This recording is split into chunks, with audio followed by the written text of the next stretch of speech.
हाय,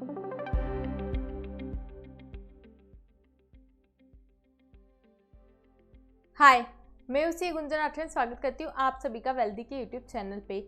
आज इस वीडियो में हम बात करने वाले हैं ऐसे कुछ पॉइंट्स के बारे में जो कि अगर आप ट्रेडिंग स्टार्ट करने का सोच रहे हो तो आपके लिए बहुत ही ज़्यादा रेलिवेंट होने वाले हैं।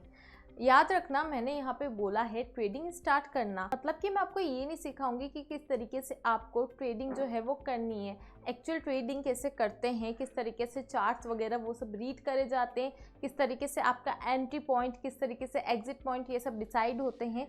ये सब हम इस वीडियो में बात नहीं करने वाले हैं। हम इस वीडियो में बात करने वाले हैं पहले की, मतलब कि बिफोर स्टार्टिंग ट्रेडिंग, आपने अभी ट्रेडिंग स्टार्ट नहीं करी है, आपको उससे पहले ट्रेडिंग के बारे में क्या क्या जानकारी पता होना चाहिए। तो बात करते हैं हमारे फर्स्ट पॉइंट की। फर्स्ट पॉइंट है आपका ट्रेडिंग स्टार्ट करते वक्त माइंडसेट क्या होना चाहिए। बात करें अगर माइंडसेट की, तो माइंडसेट अगर आप सोच रहे हो कि हमारा तो एक ही माइंडसेट होगा, वो है ज़्यादा से ज़्यादा प्रॉफिट बनाना, तो आप गलत हैं। अगर आप ट्रेडिंग स्टार्ट कर रहे हो तो याद रखना, जिस तरीके से सिंगिंग एक स्किल होती है, जिस तरीके से डांसिंग भी एक स्किल होती है, उसी तरीके से ट्रेडिंग भी एक स्किल है। और हर एक स्किल में परफेक्शन के लिए आपको उस स्किल को टाइम देना पड़ता है। तो अगर आप एकदम बिगिनर लेवल पे सोचें कि हम लोग कोई भी लॉस नहीं होगा और हम लोग सिर्फ प्रॉफिट पे प्रॉफिट बनाते जाएंगे, तो ऐसा बिल्कुल भी नहीं होने वाला है। आप लोग अगर ट्रेडिंग में उतरना ही है तो आपको अपना माइंडसेट में ये चीज़ एकदम बिठा लेनी है, आपको माइंड में ये चीज़ समझनी है कि हमें लॉस भी हो सकता है। उस लॉस को भी आप कम कर सकते हैं कि स्टॉप लॉस लगा के। अगर आप सोचें कि हम स्टॉप लॉस लगाए बिना ही ट्रेडिंग कर रहे हैं, तो आपको ऐसी गलती स्टार्टिंग लेवल पे तो बिल्कुल भी नहीं करनी है। तो इसलिए हमने फर्स्ट पॉइंट में देखा कि किस तरीके से ट्रेडिंग स्टार्ट करने से पहले आपको जो अपना माइंडसेट है वो एज ए ट्रेनी का रखना है।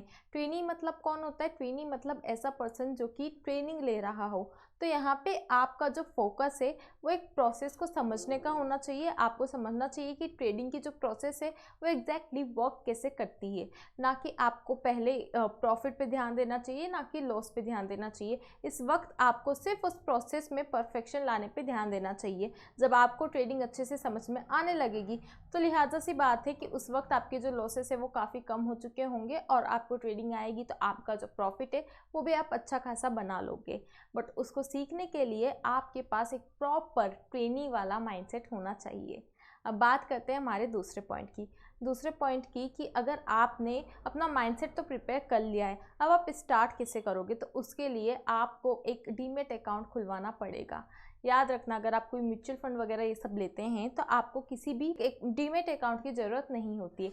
लेकिन वहीं पे अगर आप शेयर्स वगैरह ये सब बाय करते हो, और नॉर्मली शेयर्स में, फ्यूचर एंड ऑप्शंस में, इन्हीं में ट्रेडिंग करी जाती है, तो अगर ट्रेडिंग आपको करनी है तो आपका एक डीमैट अकाउंट तो ज़रूर से होना ही चाहिए। अभी डीमैट अकाउंट कहाँ हो? तो इसके लिए बहुत सारी जो ऑफलाइन एजेंसीज होती है वो भी आपको ये सर्विसेज प्रोवाइड करती है। साथ ही काफ़ी सारे ऑनलाइन प्लेटफॉर्म भी एक नॉमिनल चार्ज के बदले आपको ये सर्विसेज प्रोवाइड करते हैं। अब आपको ध्यान किस बात का रखना है ओपन करवाते समय आपका अकाउंट? जो भी ऑनलाइन प्लेटफॉर्म से, तो उनके चार्जेस क्या क्या है। साथ ही अगर ऑनलाइन ही आप ले रहे हो तो ऑनलाइन में आपको यूज़र इंटरफेस का भी ध्यान रखना है। इसका मतलब क्या होता है कि इसका मतलब कि उनकी जो वर्किंग है उस ऐप की वो किस तरीके की है, वो आपके लिए यूज़ करना कन्वीनियंट हो रहा है या फिर नहीं हो रहा है, उसका इंटरफेस आपको समझ में आता है या फिर नहीं आता है। इन सब बातों का ध्यान रख के चार्जेस वगैरह कंपेयर करके ही आपको जो भी आपके पास ऑप्शंस अवेलेबल है उनमें से आपको बेस्ट ऑप्शन चूज़ करना है। अब बात करते हैं हमारे थर्ड पॉइंट की। अब आपका थर्ड पॉइंट कहता है कि आपको ट्रेडिंग के लिए एक वॉच लिस्ट ज़रूर बना के रखनी है। वॉच लिस्ट मतलब क्या होता है? वॉच लिस्ट मतलब ऐसी एक लिस्ट जहाँ पे आपको जो भी आपने पसंदीदा स्टॉक्स है उन्हें आप उस वॉच लिस्ट में ट्रांसफ़र कर सकते हो। मतलब कि अगर आपको कोई भी स्टॉक सेल करना है, बाय करना है, जो भी आप उसमें ट्रेड करना चाहते हो, तो ऐसे स्टॉक्स की आप एक अलग से लिस्ट क्रिएट कर लो, ताकि उसमें आपकी जो रेगुलर नज़र है वो बनी रहे कि उसके प्राइस अप्स हो रहे हैं या डाउन हो रहे हैं। ऐसा क्यों करना है? क्योंकि नॉर्मली जब आप इन्वेस्टमेंट करते हो, मतलब कि अगर आपका इरादा शेयर्स के लिए लॉन्ग टर्म इन्वेस्टिंग का रहता है, तो उस वक्त क्या होता है? उस वक्त ऐसा होता है कि आपने वो शेयर लिया और आप भूल गए। लेकिन ट्रेडिंग में आपको डेली के डेली ट्रांजैक्शन करने रहते हैं, तो ऐसे में आप किन किन शेयर्स को देखोगे? ऐसे में आपके लिए बहुत ज़रूरी हो जाता है एक वॉच लिस्ट क्रिएट करके रखना। ताकि आपको सिर्फ सेलेक्टेड शेयर्स पे ही एक पर्टिकुलर टाइम पे देखना पड़े। तो अब हम बात करते हैं हमारे फोर्थ पॉइंट की। हमारा जो फोर्थ पॉइंट है वो है फंडिंग लाना।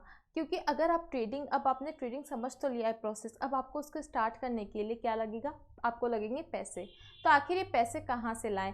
देखो, ट्रेडिंग एक बहुत ही रिस्की चीज़ होती है। ट्रेडिंग में इतना ज़्यादा रिस्क हो सकता है कि ये आप लोगों का मतलब, बहुत लोग जिनको ट्रेडिंग नहीं आती उनका इवन दिवालिया भी निकल जाता है, वो बैंकरप्ट हो जाते हैं। तो ऐसे में आपको ध्यान रखना है कि ट्रेडिंग के लिए आपको सिर्फ अपना ही पैसा यूज़ करना है।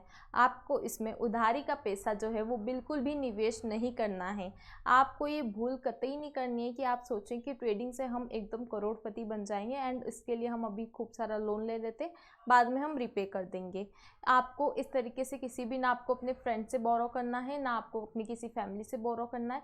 आपके पास जितना भी खुद की सेविंग वगैरह का पैसा है, आप उस छोटे से अमाउंट से ही पहले ट्रेडिंग सीखो।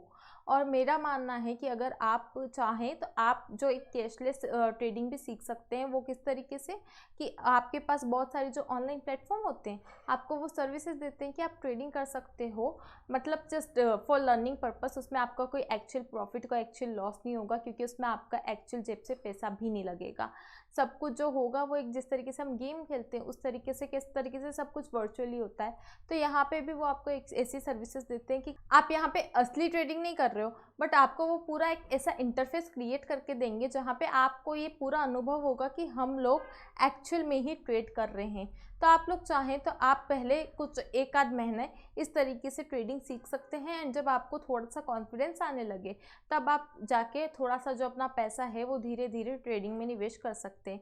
अगर आप ये ना भी करना चाहें, अगर आप लर्निंग के लिए मतलब कैशलेस ना भी जाना चाहें, आप सीधा मार्केट में उतर रहे हो, आप सीधा मार्केट में जो असली मार्केट है आप उसमें उतरना चाहते हो, तो वहाँ पे जो आपको अपना जो पैसा है वो काफ़ी ज़्यादा कम रखना है। अब बात करते हैं हमारे फिफ्थ पॉइंट की। फिफ्थ पॉइंट में मैं आपको बताती हूँ कि आखिर इंट्राडे ट्रेडिंग और स्विंग ट्रेडिंग में डिफरेंस क्या होता है, क्योंकि आपको इन दोनों में डिफरेंस भी समझ लेना चाहिए। जबकि अगर आप एक्चुअल ट्रेडिंग स्टार्ट करना चाहते हैं उससे पहले, तो इंट्राडे ट्रेडिंग क्या होता है? इंट्राडे ट्रेडिंग मतलब ऐसी ट्रेडिंग जिसमें कि सेम डे जो है वो सेट ऑफ करना रहता है। आपको जो भी आपने पोजीशन ली है उसको सेम डे ही क्लियर करना पड़ेगा।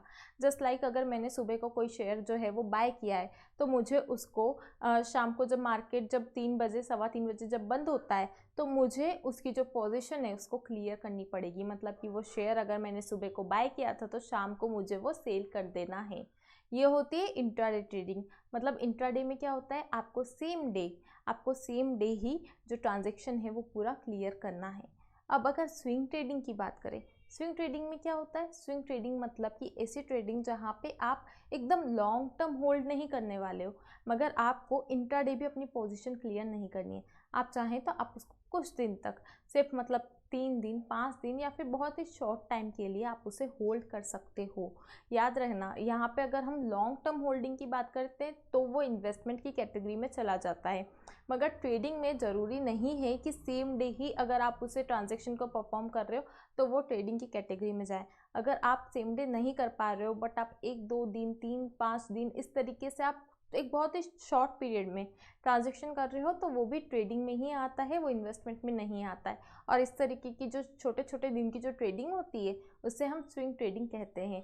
तो ये डिफरेंस होता है इंट्राडे में और स्विंग ट्रेडिंग में। अब बात करें कि ज़्यादा रिस्की कौन सी होती है, तो ऑब्वियसली बात है कि जब हम सेम डे की बात करते हैं, सेम डे में आपको पता नहीं है कि शाम होने से पहले, मतलब कि जब मार्केट बंद होता है उससे पहले प्राइस जो है वो आपके फेवर में होंगे या नहीं। मगर अगर नहीं भी होंगे, अगर फेवर में नहीं हुए, अनफेवरेबल हुए, तो भी आपको उसी दिन अपनी पोजीशन क्लियर करनी पड़ेगी। वही स्विंग ट्रेडिंग में आपको थोड़े से दिन का टाइम मिल जाता है। तो रिस्की आपके लिए कौन सा हुआ? आपके लिए रिस्की ज़्यादा इंट्राडे होता है। तो ये हमने जानी ट्रेडिंग से रिलेटेड कुछ जानकारियाँ कि किस तरीके से अगर आप ट्रेडिंग करने का सोच रहे हैं, किस तरीके से अगर आपको बनना है एक ट्रेडर, तो आपको ये बहुत ही जो ट्रेडिंग की बारीकियाँ हैं, जो बेसिक्स है, वो ध्यान में होना चाहिए। तो उम्मीद है कि आपको ये वीडियो पसंद आई होगी। पसंद आई हो तो लाइक ज़रूर करिएगा, और साथ ही हमारे चैनल को सब्सक्राइब करना न भूलना। जब हेल्थ की बात आती है तब डॉक्टर की याद आती है, मगर जब वेल्थ की बात आती है तब किसकी याद आती है? फाइनेंशियल मार्केट में इंटरेस्ट रखते हो या आप एक ऐसा बिजनेस ढूंढ रहे हो जिसकी कि अनलिमिटेड अर्निंग पोटेंशियल हो विथ जीरो इन्वेस्टमेंट? अगर आप एक सीए हो, स्टॉक ब्रोकर हो, एलआईसी एजेंट हो, बैंकर हो या फिर म्यूचुअल फंड डिस्ट्रीब्यूटर हो और अपने क्लाइंट्स की वेल्थ प्लानिंग करके अर्न करना चाहते हो तो आज ही बनो वेल्दी के वेल्थ पार्टनर, जहां आपको मिलेंगे 150 plus financial product, trainings, timely पे आउट एंड फुल सपोर्ट। तो सोचो मत, बस इस वीडियो के डिस्क्रिप्शन बॉक्स में जाओ और वहाँ दिए गए लिंक से ऐप को डाउनलोड करो। और हाँ, एक बात और, जैसे आपकी फर्स्ट सेल कंप्लीट होगी वैसे ही आपको मिलेगा 1000 रुपीज़ का बोनस। तो think wealthy, get wealthy. Thank you.